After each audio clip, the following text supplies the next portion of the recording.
আর মাত্র কয়েক ঘন্টা রাত পোহালেই মহান বিজয় দিবসের আনুষ্ঠানিকতা। শ্রদ্ধায় ভালোবাসায় সিক্ত হবে জাতীয় স্মৃতিসৌধ। দিবস সামনে রেখে পুরোপুরি প্রস্তুত স্মৃতিসৌধ চত্বর। কয়েকদিন ধরেই সৌন্দর্য বর্ধনে স্মৃতিসৌধ প্রাঙ্গণ ধুয়ে মুছে পরিষ্কার করা হয়েছে। শহীদ বেদি, স্তম্ভ এবং হাঁটার পথ সাজানো হয়েছে রং তুলির আঁচড়ে। তবে বন্ধ রয়েছে জনসাধারণের প্রবেশ। অনেকেই এসে বাইরে থেকেই দেখছেন স্মৃতিসৌধ। আগামীকাল 16 ডিসেম্বর এটা সম্পর্কে একটু পরিবারের সাথে প্ল্যানিং করে এসেছি।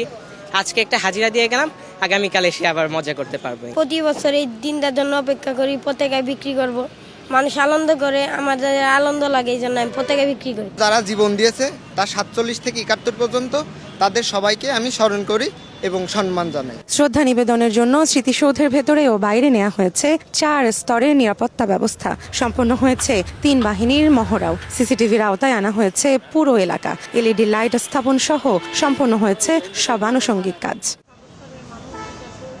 সাভারের আমিনবাজার থেকে স্মৃতিসৌধ পর্যন্ত সড়কেও জোরদার করা হয়েছে নিরাপত্তা ব্যবস্থা। সাদা পোশাক সহ 4000-এরও বেশি ফোর্স আইন শৃঙ্খলা রক্ষার দায়িত্বে থাকবেন বলে জানা গেছে। রৌনক নিয়ন্তা, সময় সংবাদ, সাভার।